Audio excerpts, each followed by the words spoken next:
Well, I want to welcome to the program Chris Stefanick. Chris, thanks so much for taking some time to be with me today. Yeah, what a blessing to be with you, man. Thanks for having me. Yeah, I think it's been about 15 years since we were last together, if you can believe it. It's good to see your mug. I'm glad you're saying it like that. That's good. That's good. Yeah, Yeah. you haven't aged, dude. Oh, wow. Oh, you obviously Chris wants to be interviewed on a regular basis. I can tell. This is good. I like that. You're a very wise man. Very wise. Yeah, thanks, brother. Yeah. Because since we've been together, a lot's been happening in your life. You moved from La Crosse, Wisconsin to Denver. Now you're traveling the world, speaking not only to young people, but to parishes. And I just love to hear, how has the Lord kind of unfolded the mission, the sense of mission that he has given to you in your life in terms of where you're at right now? I mean, what's God doing? You know, he's still unfolding it. It's pretty amazing, the journey of faith that ministry's been for me personally. You know, I find that as I step out of the boat, I'm always shocked to find the water is actually solid under my feet. You know, like, well, it's kind of an invigorating experience.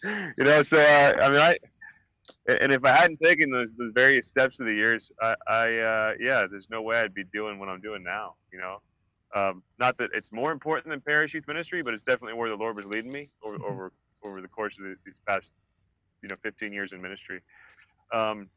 My whole mission now is with Real Life Catholic. It's my nonprofit, and we really focus on reproposing the stunning beauty of the gospel message to the world. You know, I think the biggest problem the world faces and the church faces right now is that we've lost the context for Christianity and, frankly, for our lives. When we remove that context of the love of God for us and our call to respond to His love with our whole lives and to surrender our lives to Him, then the faith strikes us as empty rules and boring rituals, and that's it. It's a bad idea, frankly. It's like marriage without the context of love, where you get to give up all your closet space and always report to someone for the rest of your life and have your kids take all the money that you'll ever make and use, you know, that's a horrible idea. But if it's about love, then fine, I'll do all the rest too, you know? So we're proposing that love to the world. And, Chris, I love that idea, a fresh hearing of the gospel, right? It's bold, it's beautiful, it brings life, it changes everything, it makes everything new. It does. And when you're speaking this, you're often speaking it to lifelong Catholics or cultural Catholics, people who have gone to church and continue to go to church, and you come out. And what is the sense of people being able to hear the gospel, almost, hear it again for the first time, right? Hear it again in a way that's fresh and new. Can you tell me a story of like what difference that makes, or how people come to be surprised? Love to hear that. Yeah.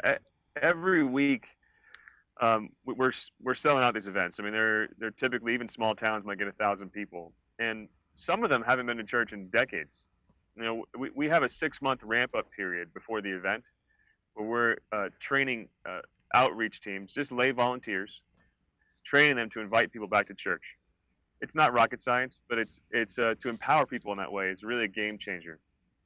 You know, it's really that was the secret of the Billy Graham Crusades that got, filling arenas everywhere that they went. We just, get people on the ground level to invite folks back to church. And very often people are wondering, what do we invite them to? I kind of want to invite people, where do I bring them? Just Sunday Mass in mid-month?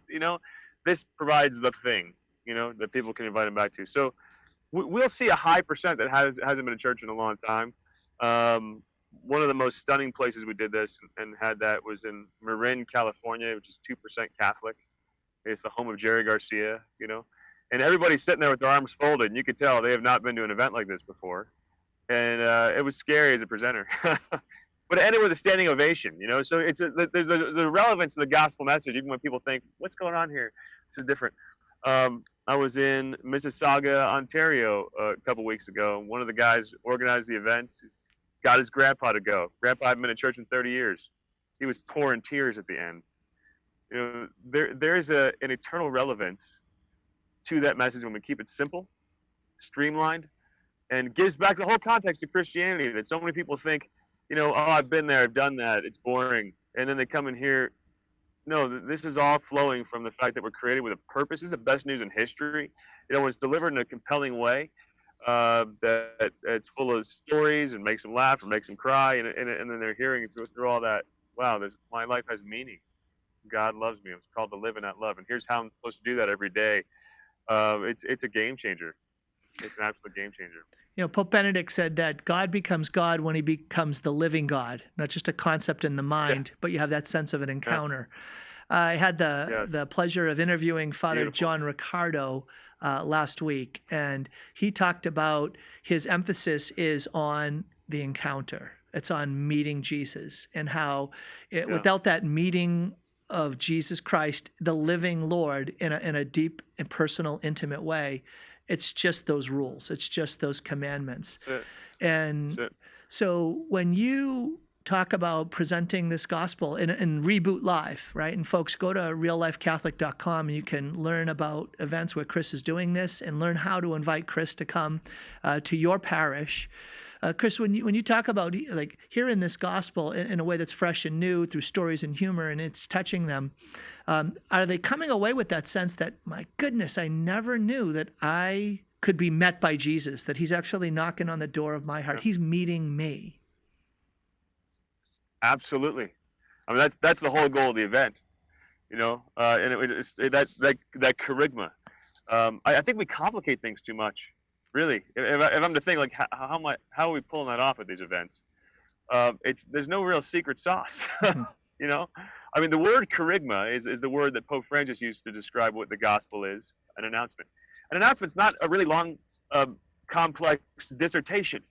An announcement is something you could stand on the hill of the town, shout it out at the top of your lungs, and before you run out of your voice, you got it, you got the message across. It's somehow we've lost that art, I think. And we need to bring it back. We're not the Catholic Church, even though we had this. Obviously, we're not primarily known as the Church of the Gospel message. Mm-hmm. That's a tragedy, right? It Yeah. really is. And I think Pope Francis is. I mean, all our popes have been saying this. I mean, Pope Benedict XVI had quotes that are exactly like Pope Francis's about how we can't just be identified with certain commandments and prohibitions and rules and regulations, or otherwise the Church comes off as an antiquated rule giver. That's almost verbatim. Pope Francis comes saying the same thing, and the news media obviously doesn't report news; they create it and say this is a total break with all his predecessors. But I think one unique thing about Francis's approach to ministry is that this particular message, it has been a central thrust of his whole pontificate. That we have to come back to that simple message. That the rest of it's all beautiful, but only because of that simple message. Yeah. Chris, I think one of the things that can happen, especially for those of us who've maybe grown up in the church, is that we think that somehow Catholicism or Christianity makes a better life, but not a new life. And one of the things that I've been reflecting on is that Jesus isn't necessarily an entrepreneur, like finding a better way to do things. He's an innovator. He actually disrupts, dislodges, and establishes, right? When he Wow. brings the gospel, Awesome. it disrupts. It's annoying how he does that. Yeah, isn't that something? And it's both I think what makes it supremely attractive, but also something that makes it a stumbling block, right? Because it's going to change everything. It's going to change what we value, what we see, how we live. It changes everything when we've met Christ. He becomes the supreme value. He becomes the reason for our lives. And I think that even for Catholics, right, who have been immersed in the message of the gospel, somehow we've heard it but haven't heard it. And to realize that everything changes when Christ breaks in, breaks open, and then says, I'm going to dislodge that whole old way of looking at things. Now everything is new. But it also means the cross, right? And it's Lent, right?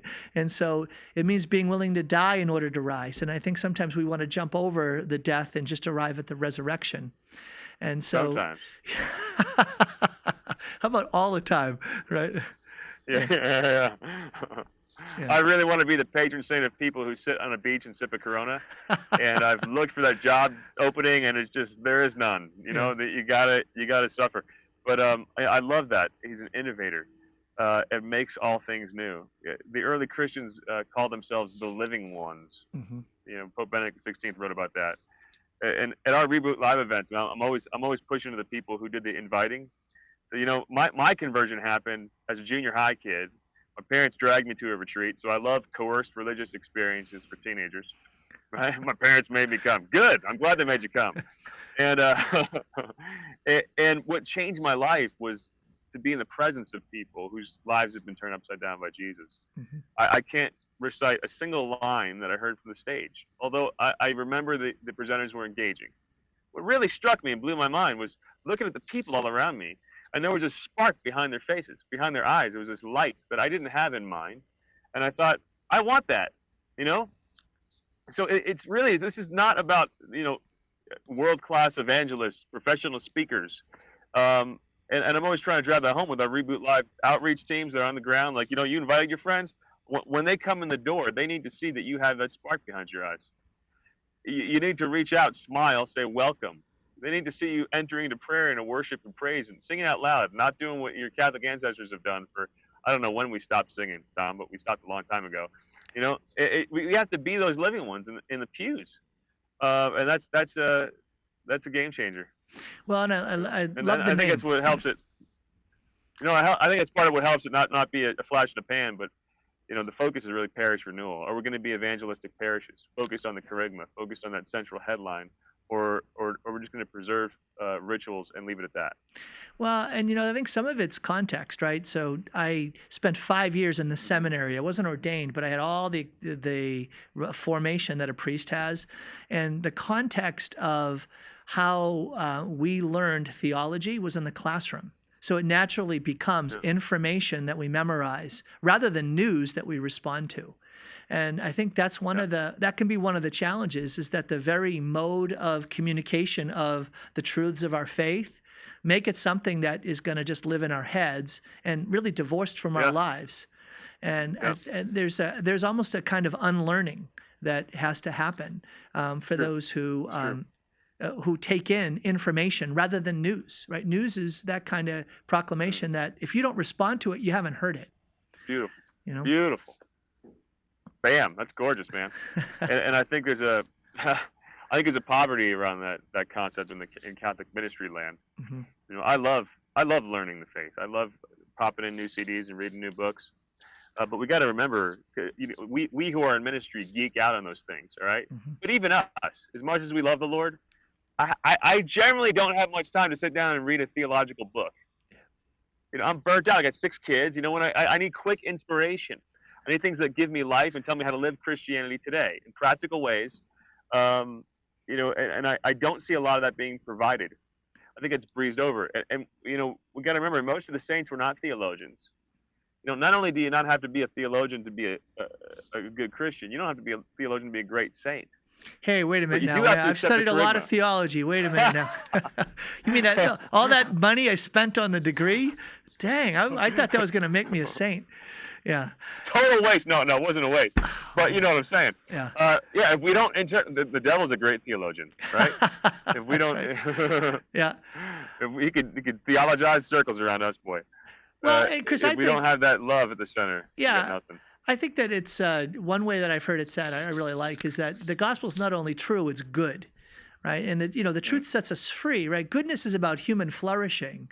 And I think that there's a compelling nature to the gospel when young people today hear, they hear so much about the context of relativism. Well, you can believe what you want. No, it works. The gospel works. Do you want to flourish as a human being? Do you want to be alive? Do you want to be free? Like, welcome Jesus in, and you will flourish as a human being. And I hear that being discussed around, for instance, a lot of battles around marriage and family life, right? There's this competition of ideas. And one of the things that my wife and I talk a lot about is how, look, we need more Catholic families and Catholic couples to live the truth in its fullness of Catholic married life, because we'll show the world a witness, a radiance that shows flourishing. A family flourishes when they welcome the gospel in its fullness. And I think that's part of the compelling nature of the gospel, is you can show a life flourishing. Yeah. And if we're not doing that, what the heck are we doing? Right? I think of St. Francis. He went to the Sultan in the Middle East, to convert him from Islam to Christianity with the intention of being martyred.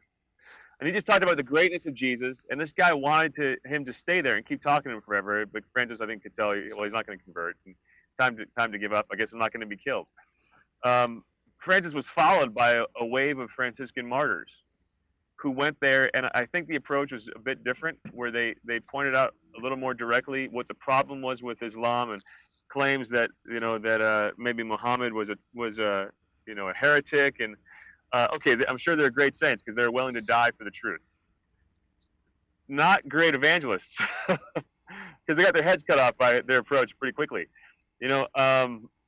When we just present the attractiveness of what we are, it makes people curious. It makes people want it, and so it's a great lesson in that for us. Yeah, we're called to be witnesses and not to be bending when it comes to fundamental principles. But if the world loses the context, which is this good thing that we're presenting, we're not going to convince anybody. Yeah. Really.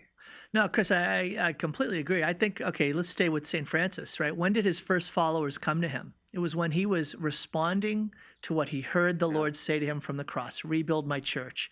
And here he is. Yeah. He actually got it wrong. He's like physically rebuilding the church down on the plain below Assisi.